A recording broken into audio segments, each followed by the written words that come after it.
말씀과 성령 충만으로 살아납니다 라는 제목으로 말씀 전하겠습니다. 오늘 본문 말씀 에스겔의 이 마른 뼈 환상은 회복 또 부흥 여기에 관한 이 주제를 가지고 설교할 때 가장 많이 쓰이는 말씀 중에 하나죠.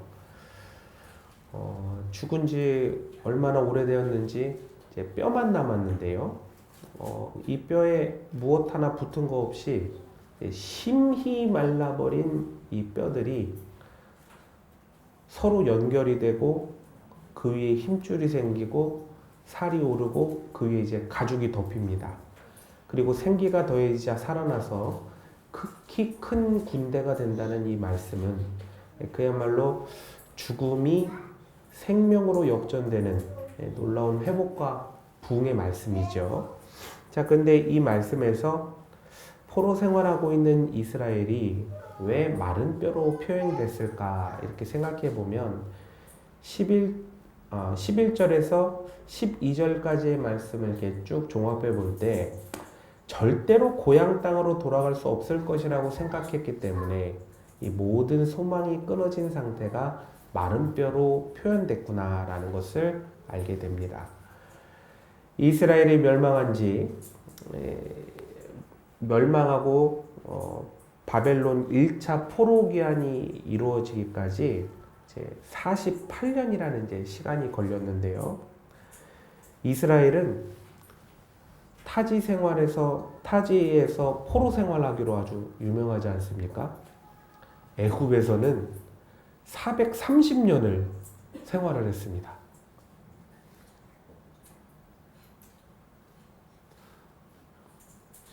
우리는 도통 놀라지를 않아요. 아니 타지에서 430년을 생활했다니까요. 우리 조선왕조 몇 년입니까? 거의 근접해서 타지에서 종살이를 한 거예요.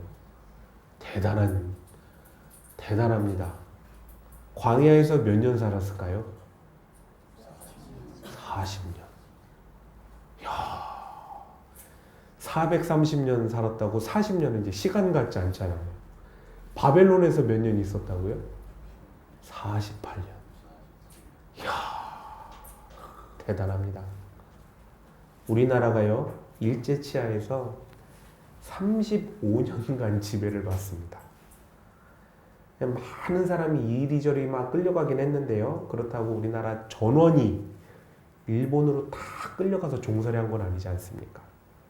근데 내 나라지만 식민지 생활을 35년간을 하니까 한국 전통 문화가 얼마나 많이 사라지고 왜곡됐고 우리도 모르는 사이에 얼마나 우리의 삶 속에 깊이 일본 문화가 이렇게 뿌리가 박혔는지 몰라요. 최근에도 이제 장례식을 갔는데요. 장례식 가려고 저도 모르게 이제 검은색 양복을 이렇게 입는데 그 제 자신을 보면서 아이고, 우리나라는 백의 민족인데 일본 문화가 아예 우리나라 장례 문화 인식조차를 아예 바꿔놨구나라는 것을 이제 자각하게 되는 거죠. 근데 이스라엘은 바벨론에 아예 끌려가서 1차 포로 기한까지 100년 종살이를 했어요.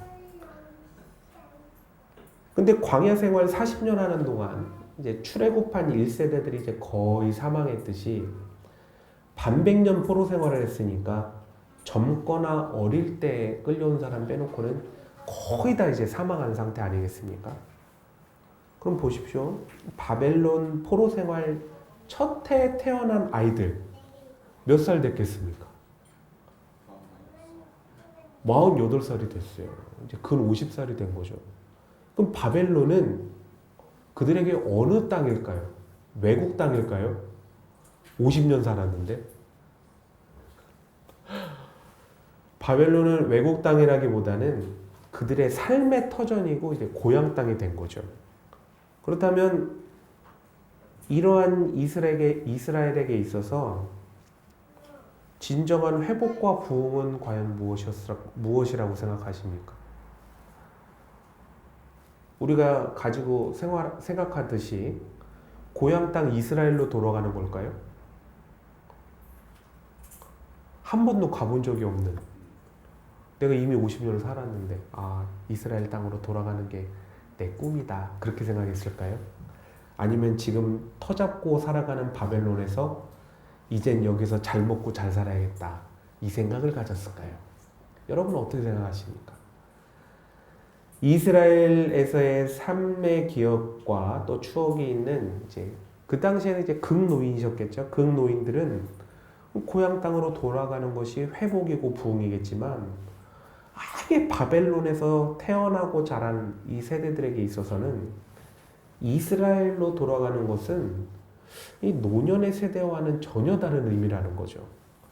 그리고 젊은이들이 생각하는 회복과 부흥은 또한 전혀 다르지 않았을까 생각이 듭니다. 올해 우리나라가요, 휴전 72주년을 맞이했습니다. 남북 이산 가족이 생긴 이후에요, 우리나라 사람들한테요, 처음에 가서 소원이 무엇입니까? 소원이 무엇입니까? 이렇게 다 물어보잖아요. 그러면 하나같이 뭐라고 했는지 하면요, 우리의 소원은 통일이라고 얘기하지 않았습니까? 초등학교 교실에도 가면요, 선생님이 풍금, 요즘도 풍금 있나요? 잘 모르겠네요. 풍금을 막 치시면서 부르는 노래는요, 우리의 소원은 통일이었습니다. 얼마나 신나게 부르는지 몰라요.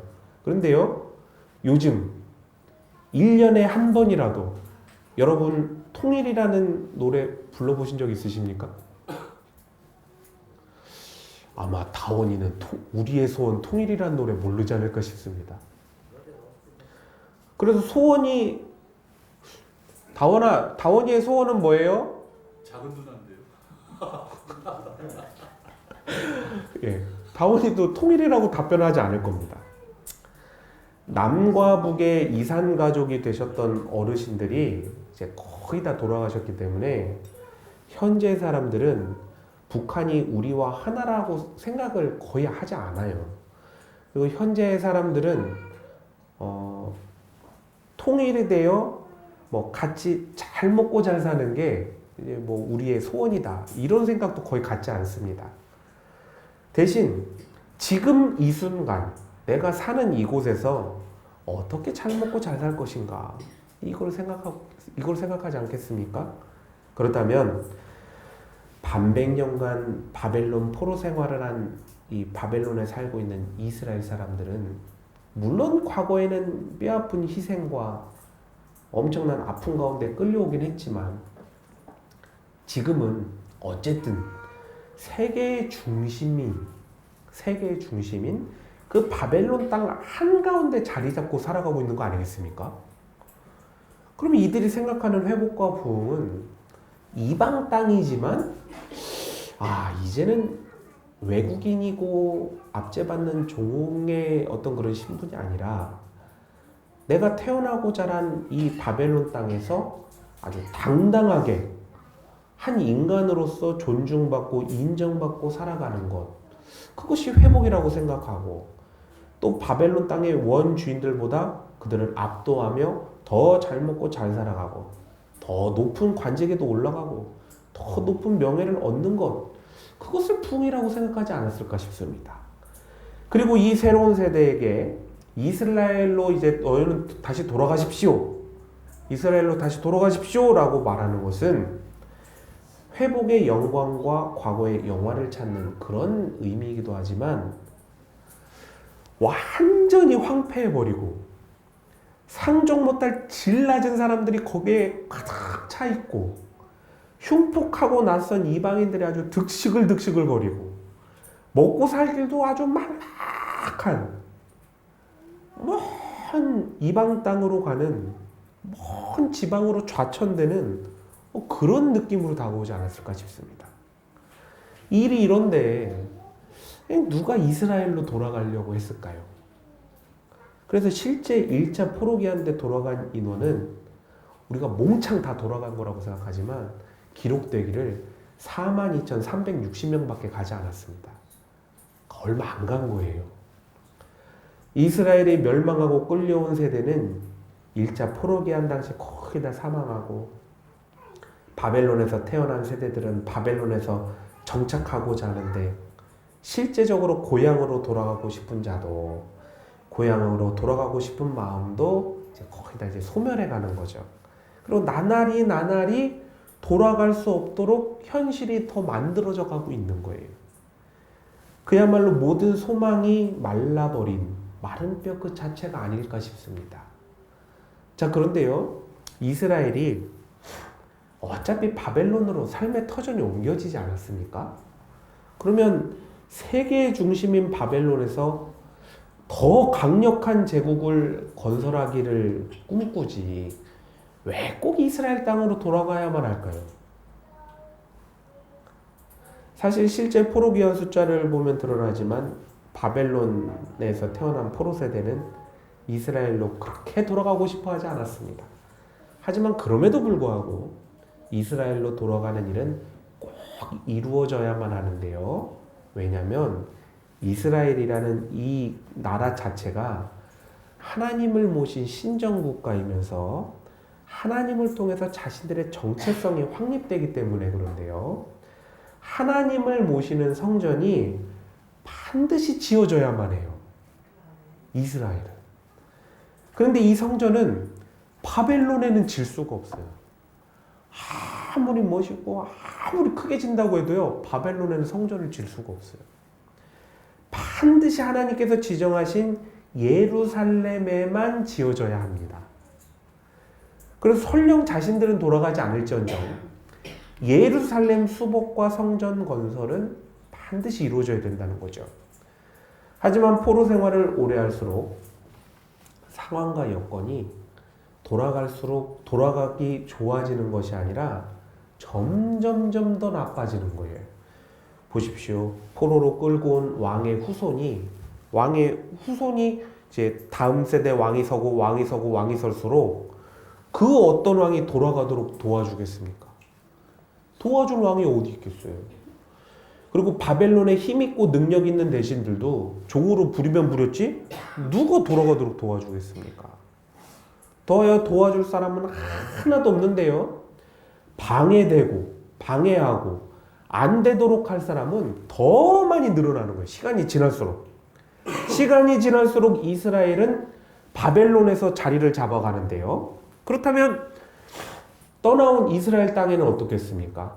이방인들이 그 떠나온 이스라엘 땅에서 점점 더 굳게 자리를 잡아가면서 뺏기지 않으려고 아주 견고한 진을 치고 바벨론하고도 정치적으로 긴밀한 연관을 갖게 되는 거죠. 그래서 시간이 지나면 지날수록 돌아갈 방법은 불가능을 넘어서 아예 생각조차 하지 않을 일만의 가능성조차 제시가 불가능해 보이는 거죠. 이러한 복잡한 현실, 그리고 상황, 환경과 여건 속에서 하나님께서 그러면 어떻게 하셨나? 오늘 말씀을 보니까요. 에스겔을 시켜서 하나님의 말씀을 대언하게 하십니다. 모든 상황과 현실은 안 된다. 절대 안 된다. 못한다. 절대로 못한다. 죽어라. 절대 못 살려준다. 그냥 죽어라. 죽은 채로 있어라. 이렇게 얘기를 하는데 하나님께서는 세상과는 정반대로 하나님의 뜻인 살아나라. 살아나라. 라는 이 말씀을 선포하도록 하십니다. 그렇게 하나님의 말씀인 이 살아나라. 라는 이 말씀이 선포되니까 이 완전히 말라버렸던 뼈들이 붙고 힘줄이 생기고 살이 오르고 가죽이 덮여서 살아나는 것입니다. 사랑하는 성도 여러분, 우리가 여기서 깨달아야 될 매우 중요한 사실이 있습니다. 1절을 보시면요. 뼈가 가득했다고 기록하고 있죠. 뼈가 가득했다. 자, 그런데요. 이 뼈가 진짜 죽었기 때문에 뼈가 아닙니다. 실제로는 바벨론으로 끌려간 이스라엘 사람들이 멀쩡히 잘 살아 있어요. 밥도 삼시세끼 잘 먹고 있어요. 그런데 그들이 환상으로 하나님께서 보여주실 때는 죽은 뼈들에 불과했다는 것입니다. 심지어는 뼈가 한둘이 아니라 천지 사방에 가득했다는 것으로 보아서 멀쩡히 살아있는 사람들이 한가득이라는 것입니다. 그런데 이렇게 살아있는 사람이 그렇게 많아봤자 죽었다, 안 된다, 끝났다, 아무런 희망도 없다, 아무런 소망도 없다, 이렇게 말하고 살아간다면 그것은 그저 아무것도 할 수 없어서 그저 죽어버리고 말라버린 뼈다귀이자 뼈다귀 무덤에 불과하다는 것입니다. 그런데 하나님의 말씀이 그 뼈다귀와 같은 사람들의 귀 속에 들어가기 시작하고 마음 속에 들어가기 시작하니까 뼈다귀가 살아나기 시작하는 겁니다. 아무리 현실이 짓누르고 상황이 안 되도록 틀어잡고 있고 관계가 다 끊어졌어도 하나님께서 살아나라고 말씀하시니 하나님의 그 말씀이 생명이 되어 그 속에 들어가서 생명이 움트고 살아나게 되는 것입니다. 그런데요, 생명이 움터서 살아났다고 끝이 아니라는 거예요. 왜냐하면 이 뼈다귀들이 살아난 것은 움직일 수 있는 준비만 된 거지요. 실제로는 움직일 수 있는 상태가 된 게 아니기 때문에 그렇습니다. 그래서 분명 살아났고 준비가 됐음에도 불구하고 역사가 일어나지 않는 거예요.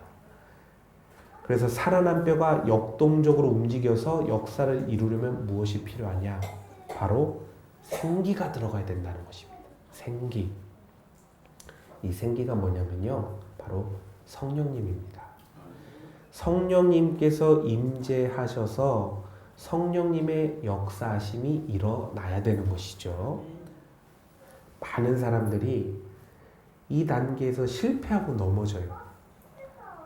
준비가 됐다고 생각해서 성령님의 인도하심을 기다리지 않고 나의 뜻과 생각을 앞세워 나아가다가 실패하고 맙니다.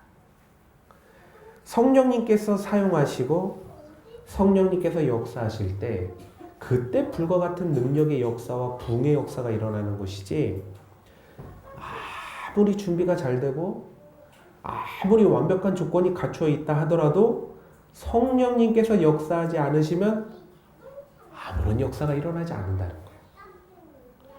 10절을 보시면 생기, 즉 성령님께서 임재하시자 살아난 뼈들이 큰 군대로서 세워지게 되는 것을 보게 됩니다.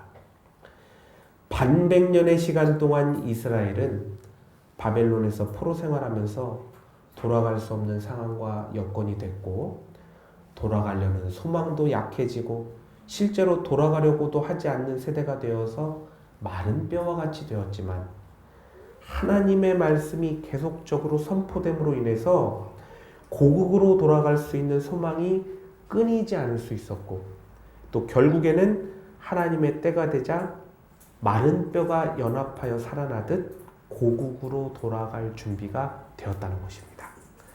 그리고 마른 뼈가 생기를 통하여 큰 군대가 되어 세워진 것처럼 성령님의 임재하심과 또 성령님의 역사심을 통하여서 성전을 재건할 수 있는 군대가 되어서 고국으로 돌아와 성전 재건과 이스라엘 재건까지 이루어냅니다. 말씀 충만, 성령 충만, 이 두 가지가 마른 뼈와 같은 성도들의 삶을 살리고 부흥의 역사를 이루도록 만드는 것입니다. 이번 주에요, 가까운 분의 장례가 있어서 장례식장을 갔는데요, 이제 조문을 하고 이제 밥을 막 먹고 있는데요, 아주 머리가 막 지끈지끈 아프고 그냥 꽉꽉 눌리는 겁니다. 그래서 식사를 마치고 돌아오면서 왜 이렇게 머리가 눌리고 아플까 하면서 이제 나와서 주변을 쭉 살피는데요, 옆 장례식장에서 불교장으로 치르는데 많은 분들이 오셨더라고요. 열심히 연부를 열심히 정성을 들여서 막 외우고 계시더라고요. 분명 그들의 연불 외는 소리에는 강력한 영적인 힘이 있더라고요. 그래서 옆에 가니까 머리가 꽉꽉 눌리고 머리가 아프고 그냥 영이 꽉 눌리는 거예요. 그래서 옆에 가서 예수 그리스도의 이름으로 명하는 사탄아 물러가라. 크게 하면 되게 실례잖아요. 그래서 옆에서 조용히 예수 그리스도의 이름으로 사탄아 물러가라. 예수 그리스도 사탄아 물러가라. 그 사람들은 저를 보면서 왜 밖에 멀쩡한 사람이 저렇게 서서 가만히 서 있을까 그렇게 생각했겠죠.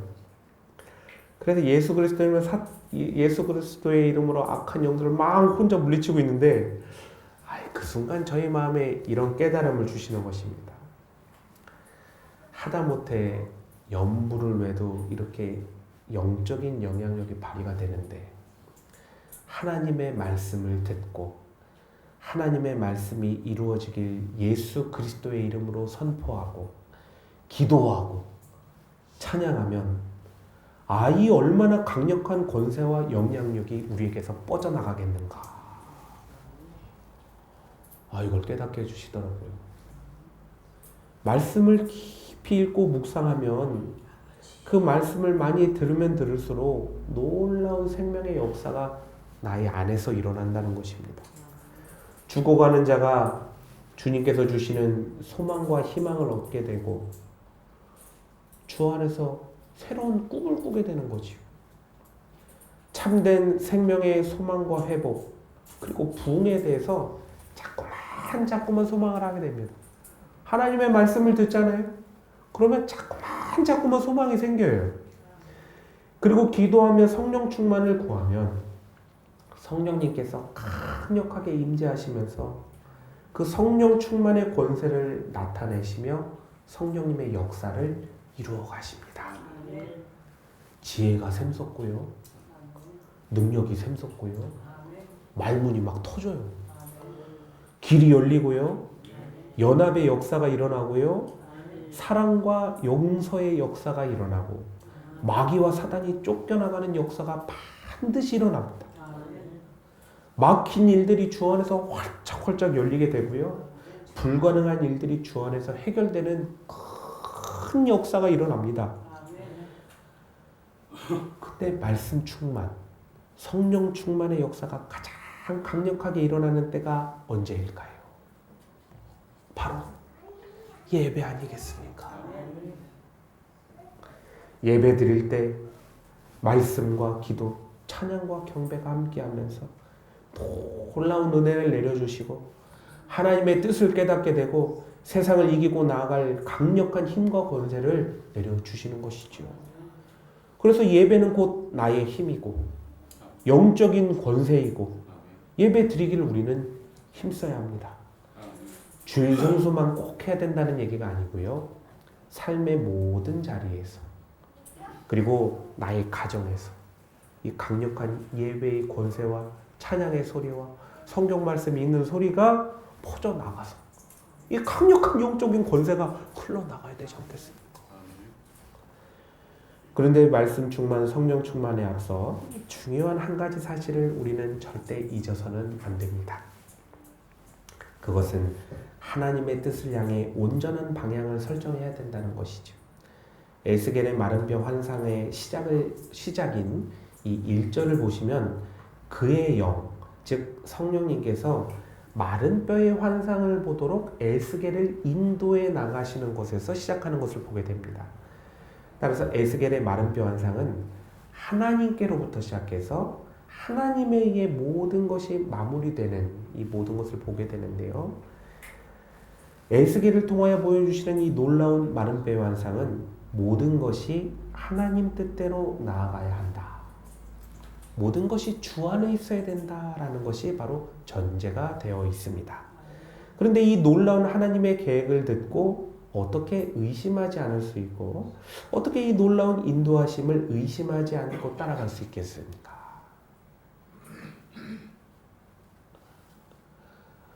여기 계시는 분은 절대 의심하지 않지만 저기 밖에 계신 분들은 의심이 들죠.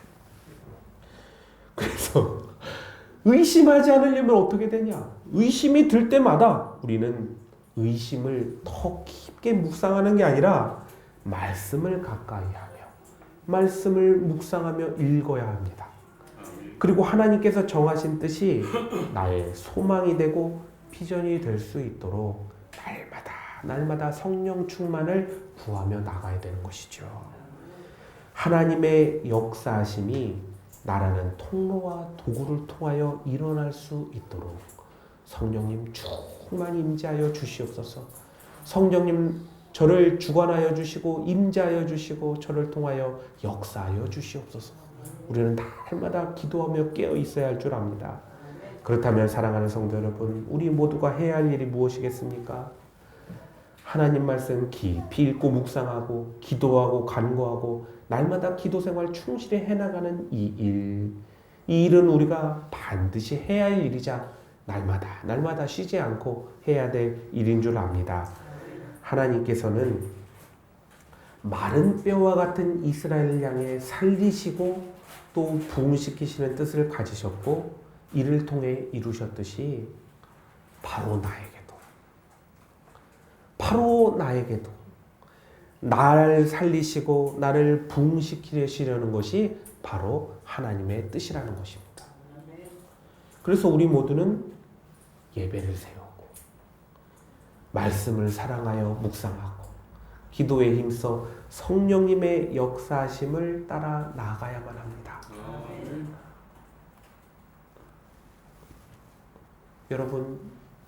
여러분의 가정에서 항상 찬양의 소리가 흘러나오시지요? 여러분의 가정에서 항상 하나님의 말씀이 흘러나오시지요?